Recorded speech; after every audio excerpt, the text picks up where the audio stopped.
Hello everyone, welcome to teachers club. हमने अपनी last video में स्कूली शिक्षा स्ट्रक्चर से रिलेटेड क्या बदलाव किए गए हैं राष्ट्रीय शिक्षा नीति 2020 के तहत उनको डिस्कस किया था, उनके बारे में जाना था। आज हम उसी नीति के तहत टीचर एजुकेशन में क्या बदलाव किए गए, टीचर एजुकेशन से जुड़े हुई क्या बातें कही गई हैं, उन पर फोकस करेंगे और उनके बारे में डिस्कशन भी करेंगे। तो चलिए शुरू करते हैं। तो सबसे पहली बात ये कही गई कि NCTE यानी national council for teacher education of teacher education, इसके तहत NCFTE यानी national council framework for teacher education 2021 का गठन किया जाएगा। ये एक कॉम्प्रिहेंसिव और डिटेल्ड डॉक्यूमेंट या फिर फ्रेमवर्क होगा, क्योंकि NCF 2005 में जो बातें कही गई हैं वो अभी भी पूरी तरह से इम्प्लीमेंट नहीं हो पाई हैं। इस वजह से ये 2021 का जो फ्रेमवर्क है वो 2005 के फ्रेमवर्क के साथ काम करेगा। ये स्कूली शिक्षा से जुड़ा हुआ है, इस वजह से ये NCERT के कंसल्टेशन में NCTE गठन करेगी। इसके साथ साथ ये भी कहा गया है कि आप बीएड कंपलसरी हो जाएगा और बीएड अब 4 ईयर इंटीग्रेटेड कोर्स होगा, यानी आप क्लास 12 करने के बाद डायरेक्ट बीएड इंटीग्रेटेड कोर्स करेंगे और ये करने के बाद आप किसी भी बेसरकारी सरकारी स्कूल में टीचर के लिए टीचर की किसी भी टीचिंग पोस्ट के लिए आप अप्लाई कर पाओगे। अब बीएड को लेकर के काफी ज्यादा कंफ्यूजन है, इस वजह से इस पे एक एक करके हम बात करेंगे कि किस केस में 1 ईयर का बीएड होगा और किस केस में 2 इयर्स का बीएड होगा। तो यहाँ देखिए, ये बीएड डिग्री हमने जैसा कि कहा कि 4 ईयर इंटीग्रेटेड कोर्स हो जाएगा और ये कंपलसरी हो जाएगा बाय 2030। मतलब आप सरकारी स्कूल में काम करते हो या फिर बेसरकारी स्कूल की टीचर हो, आपके पास बीएड की डिग्री होना अनिवार्य होगा। इसी के साथ साथ टेट पे भी जोर दिया गया है। टेट यानी टीचर्स एलिजिबिलिटी टेस्ट। स्कूली शिक्षा की जो स्ट्रक्चर है जो बदलकर हुई है 5+3+3+4, यहाँ ये जो 4 स्टेज है, इन चारों स्टेज के लिए अगर आप क्वालिफाई करते हैं एज अ टीचर तो आप टेट क्वालिफाइड आपको होना होगा। ये भी कहा गया है टेट कंपलसरी होने वाला है। इसका मतलब ये है कि टेट का सिलेबस चेंज हो सकता है, टेट के एग्जाम्स जो होते हैं वो और प्रॉपर तरीके से होंगे, so on and so fourth. आगे देखिए, फिर 2 इयर्स बीएड कैसे होगा। यहाँ तो 4 ईयर के बारे में कहा जा रहा है, तो 2 इयर्स बीएड उन लोगों के लिए होगा जो लोग अभी तो ग्रेजुएशन कर रहे हैं या कंप्लीट कर लिए, उसके बाद उन्हें कुछ सालों के बाद, एक गैप के बाद याद आता है कि नहीं हमें तो बीएड करना है, हमारा जो प्रोफेशन है वो टीचिंग लाइन में ही है, तो उन लोगों के लिए उस सूरत में 2 इयर्स बीएड होगा। तो ये 1 ईयर बीएड, ये स्पेशल बीएड किसके लिए है? ऐसा हो सकता है कि कुछ लोग ग्रेजुएशन या फिर अपनी टेक्निकल डिग्रीज यानी बीटेक वगैरह के बाद भी उनका फोकस टीचिंग की तरफ शिफ्ट हो, तो उस केस में वो लोग जब बीएड के लिए ऑप्ट करेंगे तो वहां पे बीएड स्पेशल बीएड होकर के 1 ईयर कोर्स हो जाएगा उन लोगों के लिए। अब ऐसा इसलिए किया गया है क्योंकि ये माना जा रहा था या फिर देखा जा रहा था, आप आपस में भी लोग ऐसा डिस्कस करते हैं और आप अपने घरों में या फिर आस पड़ोस में भी लोगों को ये डिस्कस करते हुए कभी ना कभी तो सुनेंगे ही, कुछ नहीं हो पाया इसलिए हमने बीएड कर लिया, या कहीं और एडमिशन नहीं मिल रहा है बीएड कर लेते हैं, बहुत इजी है, आराम से हो जाएगा, एक डिग्री भी हो जाएगी।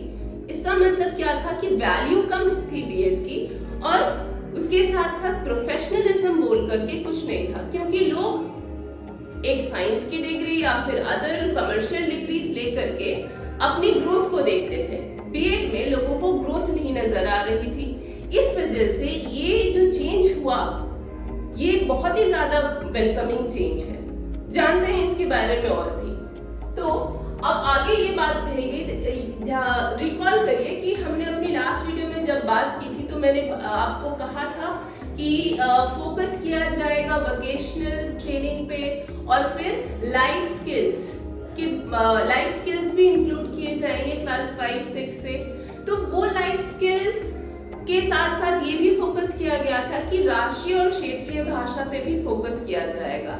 इसका मतलब ये भी लगाया जा सकता है कि लोकल्स जो हैं उनको किस तरीके से स्कूली शिक्षा के ये पूरे सिस्टम में इंक्लूड करना है, ये भी मिनिस्ट्री ने सोचा था या सोच रही है। इसलिए अभी ये पूरी तरह से श्योर नहीं है, लेकिन एक ना एक जगह अगर आप डॉक्यूमेंट पढ़ोगे पूरा NEP 2020 का, तो वहां पे ये बात कही गई है कि लोकल्स जो हैं उनको फॉर वोकेशनल ट्रेनिंग या फिर म्यूजिक ट्रेनिंग के लिए यूज किया जा सकता है। ये बहुत दूर की बात है, तो अब इस पे यहाँ तक ही जानेंगे और आगे कुछ हुआ तो डिस्कशन करना बनता है और तब कर लिया जाएगा। आगे बात करते हैं, जैसा कि हम कह रहे थे कि प्रोफेशनलिज्म को टीचर जो प्रोफेशन है उसमें इंक्लूड करना है। तो ये कैसे होगा, याद करिए या फिर रिकॉल करिए। रिकॉल कर क्या करना, आप जस्ट ध्यान दीजिए कि जब इलेक्शंस आते हैं या फिर इस तरह के जो सरकारी काम होते हैं, सर्वे वगैरह करना, तो सरकारी स्कूल या फिर बेसरकारी स्कूल्स के भी टीचर्स जो हैं उनको इंक्लूड किया जाता है। अब वो टीचर्स जब ये इन सारे काम में लगे रहेंगे तो फिर स्कूल्स में पढ़ाएगा कौन? ऐसे भी अगर हम स्टूडेंट टीचर की जो रेशियो है वो देखें इंडिया में, तो वो काफी कम है। बहुत सारे ऐसे स्कूल्स या बहुत ऐसी क्लासेस होती हैं जो क्लासेस तो प्रॉपर हैं, खचाखच जिसमें बच्चे भरे हुए हैं, लेकिन टीचर्स हैं ही नहीं पढ़ाने के लिए। तो उस सूरत हाल में टीचर्स का सर्वे पे जाना, टीचर्स का इलेक्शन ड्यूटीज पे जाना, कैंपेनिंग करना, ये तो ऑब्वियसली ये बंद होना चाहिए। तो इस पे फोकस किया गया है, ये बहुत ही महत्वपूर्ण बात कही गई है। तो उसको बंद करके उस तरह के एक्टिविटीज को बंद करके फोकस करना है प्रोफेशनलिज्म में। उसके साथ साथ ये भी देखा गया है कि ट्रांसफर का जो कल्चर है वो बहुत ही ज्यादा बढ़ गया है। अगर एक टीचर आपके स्कूल में आकर के आपको 2 महीने पढ़ाते हैं, उस 2 महीने में 1 महीना तो टीचर का ये जानने में चला जाता है कि स्कूल नहीं, आपकी उनके कक्षा में कितने बच्चे हैं और उन बच्चों का नाम क्या है और उनसे घुलना मिलना। टीचर एक कम्युनिटी रिसोर्स है। जब तक टीचर एक क्लास में, एक स्कूल में टाइम नहीं देगा, तब तक वो अपने बच्चों से या फिर उस कम्युनिटी से कनेक्ट ही नहीं हो पाएगा।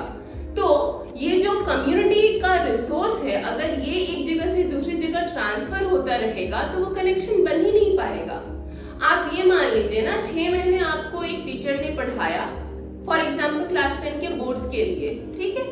आप हाफ सिलेबस उन्होंने कंप्लीट कर दिया। आप जब उनसे वेल एक्वेंट हो गए, आप उनकी टीचिंग्स को पसंद करने लगे और आप अपने डाउट्स को क्लास में धड़ल्ले से उठकर अपने टीचर से पूछने लगे और टीचर्स भी उसको अच्छी तरीके से एक्सप्लेन करने लगे, और तभी पता चलता है कि उनका ट्रांसफर हो गया, वो भी क्लास 10 के बोर्ड्स में। ऐसा होता है, ऐसा हुआ है, हमारे पर्सनल एक्सपीरियंस के हिसाब से हम आपको कह रहे थे।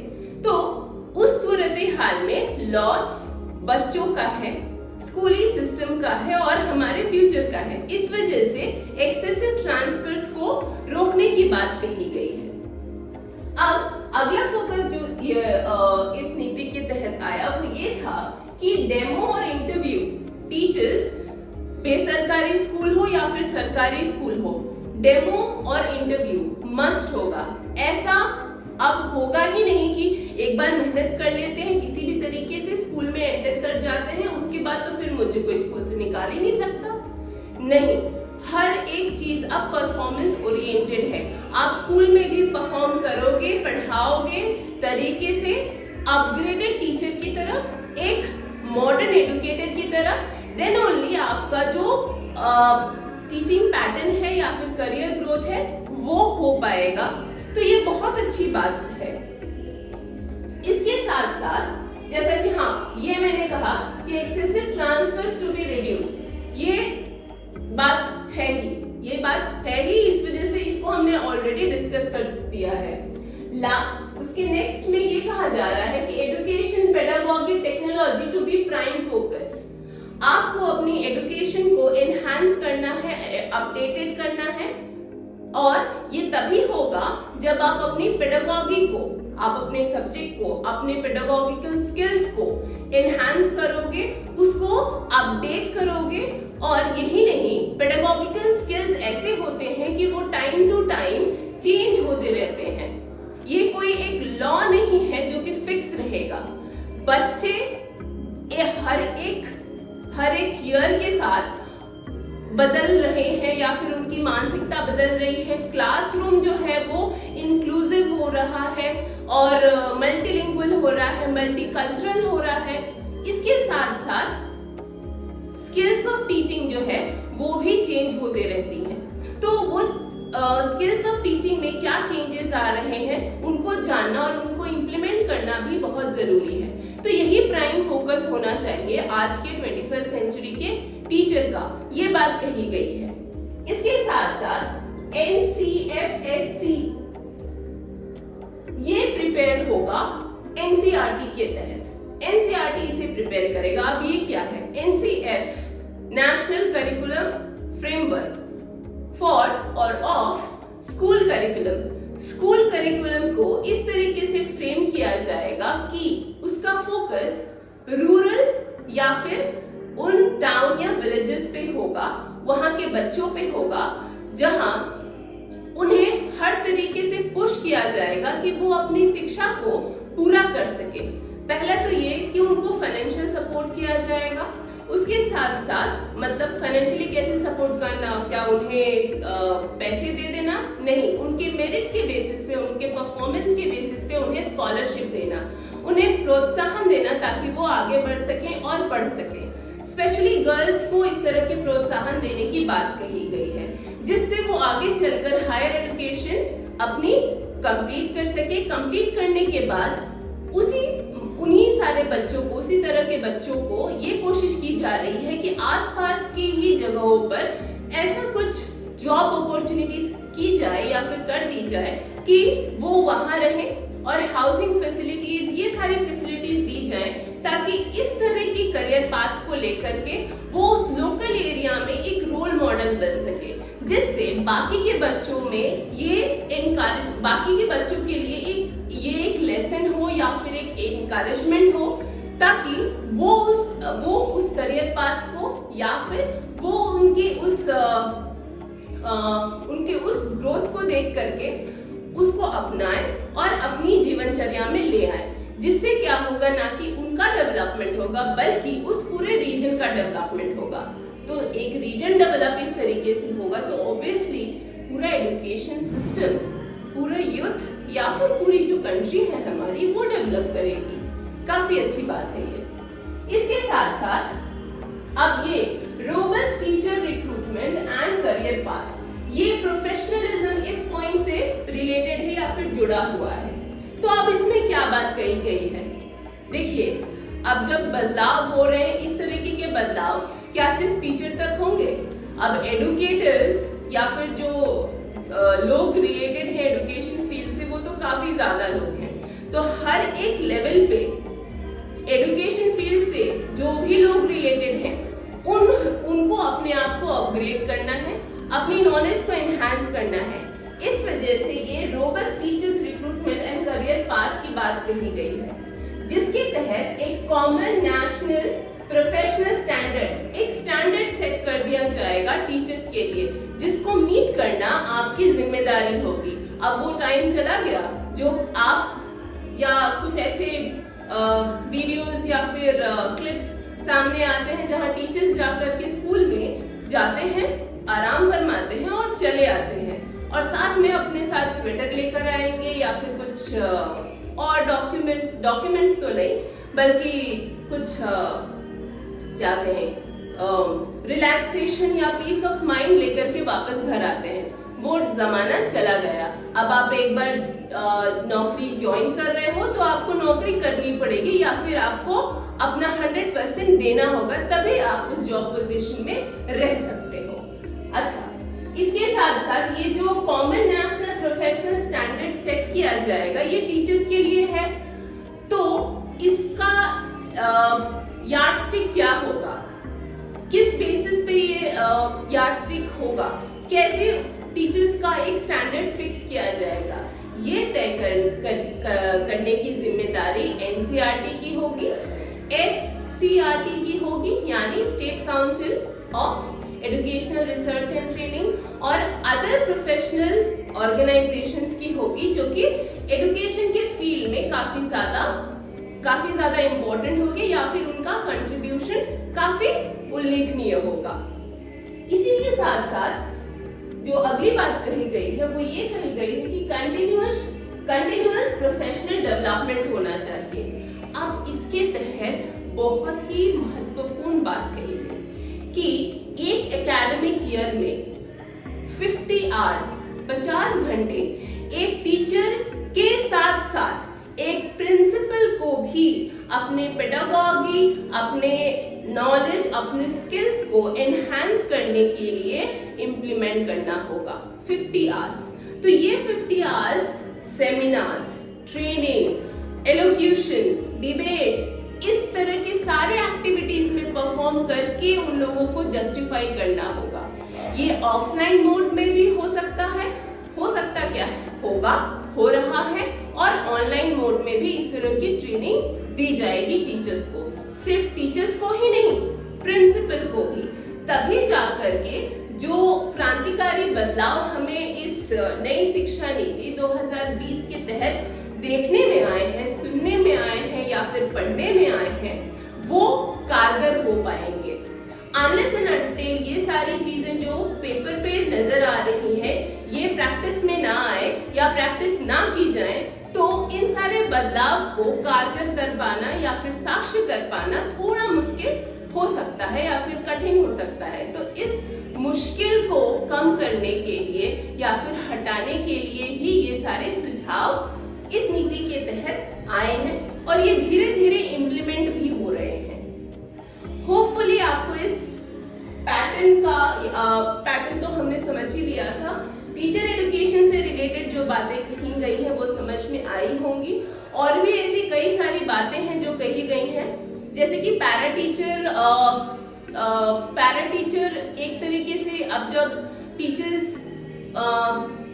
रिक्रूटमेंट का एक स्टैंडर्ड होगा, बीएड डिग्री कंपलसरी हो रही है, तो हो सकता है कि आने वाले टाइम में पैरा टीचर का कंसेप्ट हट जाएगा। और इसी तरीके से और भी कई बातें कही गई हैं जिनको हम टाइम टू टाइम, डॉक्यूमेंट काफी बड़ा है तो उसको डिटेल्ड वे में पढ़ने के बाद ही वो सामने आएंगी, तो उन पे भी बातें करेंगे। लेकिन ये कुछ ऐसी बातें हैं जो कि पूरी तरीके से इम्पोर्टेंट और क्रक्स है, तो इसको हमने जान लिया है। अब हमारा जो थर्ड पॉइंट या थर्ड डिस्कशन का पॉइंट होगा वो होगा लैंग्वेज पे।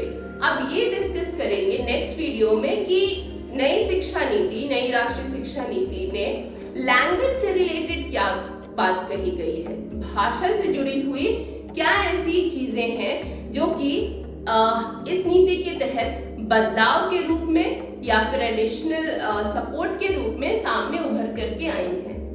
होपफुली ये इंफॉर्मेशन आपके लिए कारगर और सपोर्टिव साबित होगा, आपको बेनिफिट करेगा। तो नेक्स्ट लैंग्वेज वाली वीडियो या फिर लैंग्वेज की हमारी वीडियो के अपडेट के लिए आप प्लीज चैनल को सब्सक्राइब करें और अपडेट टाइम टू टाइम पाएं, लाइक और शेयर जरूर करें। अब मिलेंगे हम नेक्स्ट वीडियो में। Till then, thank you, take care of yourself, bye and again thank you.